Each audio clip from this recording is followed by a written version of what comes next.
And he rolls his foot out to decrease some of the hypertonicity in the foot, because he wants to feel as much in his foot as possible. He thins his shoes out, because you have to have rubber shoes on because of the friction stuff.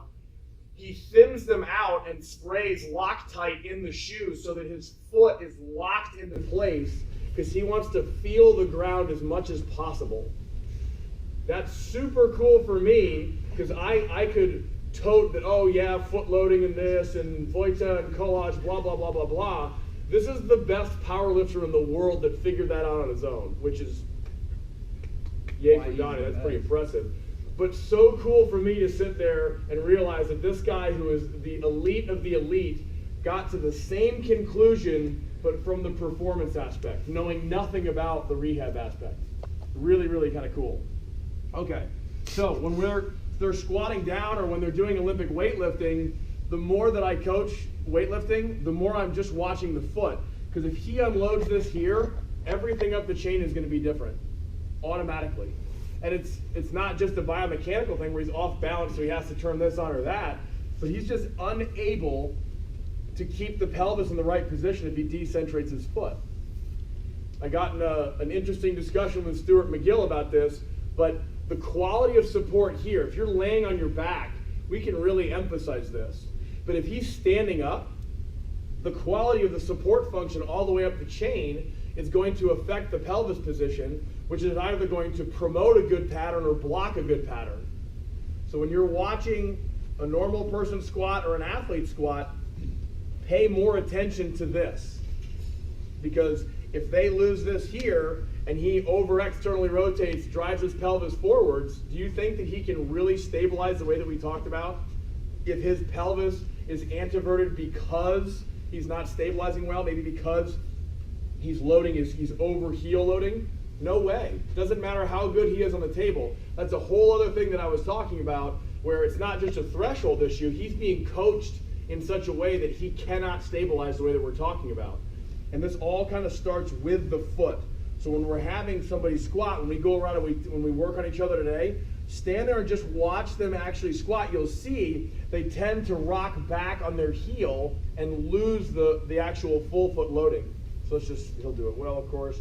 So go ahead and squat down. And you can actually see as he squats down, more of his weight kind of shifts a little bit forward so that the metatarsals have to open up. So then come back up. Good. And then go and squat down again. And then go and come back up. Can you guys see that?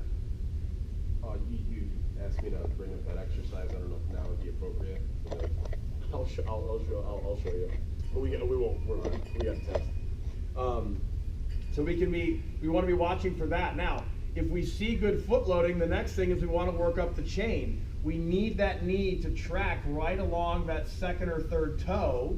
We don't want to over externally rotate the knee. So a lot of times in weightlifting, we overcorrect for obviously bad positions. So we don't want to be here. Go forwards and crush, let your knees come in, collapse. We don't want to be here, right? Rounded back, knees forwards. I'll treat you if you're hurting your base.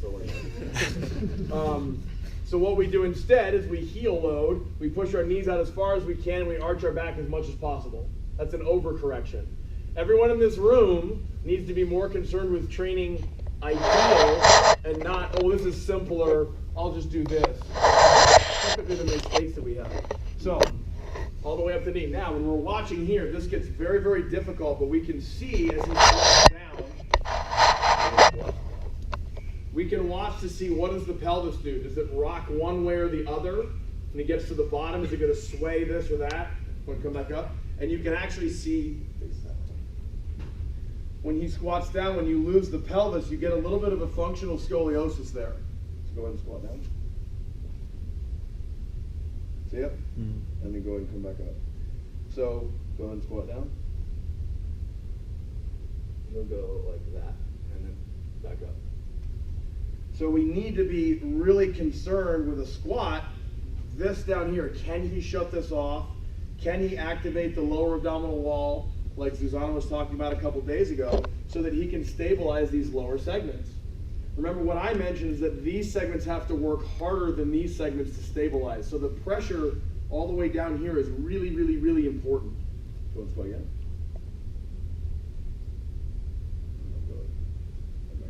Good.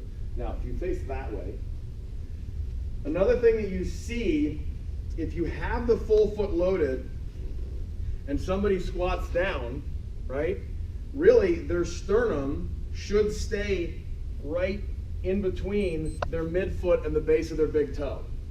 I don't want to be here, and I obviously don't want, you'll see a lot of people doing this. So now my sternum's way in front.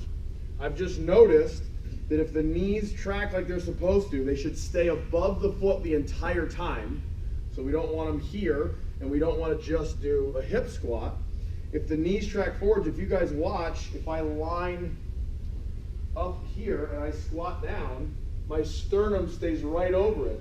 So the knees are going forwards, the hips going backwards, and I have to pitch my torso forwards to maintain the cylinder in the right position.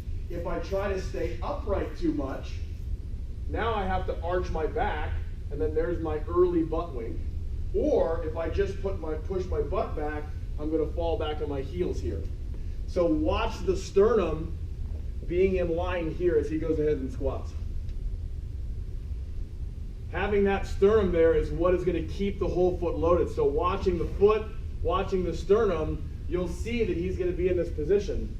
Now at the bottom of the squat, we want to see the tibia is going to be parallel to the spine angle. If, it's okay if you go on your toes, he comes upright, push your knees forwards. Now this is how a lot of people squat, so the spine is way upright. Go ahead, stand up.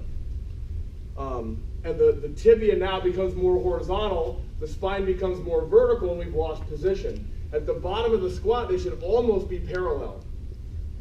Not true with a loaded bar, but I'll talk about that some other time. Okay? Go ahead and do it again. Go ahead and come back up. Suzanne, do you want to add anything? I know that we got to practice this. When you see, as Richard said, this scoliosis in this lower position and the bottom starts to head to the wrong direction, this is usually because of the rotation in the hip has this disbalance between the external and internal rotator. So the way how we correct it is over the high kneeling position by correcting this wing and then doing a couple of this kind of exercise going upwards. Usually after this, you rebalance the population, then you can use both glutes equally. Yeah. So this is kind of analysis. We want to see the asymmetry, and this is my best, from my experience, best strategy how to correct. So let's practice it. We'll all come around. We'll answer. If you have questions, we'll come around. But I want to make sure we have time to practice it. So.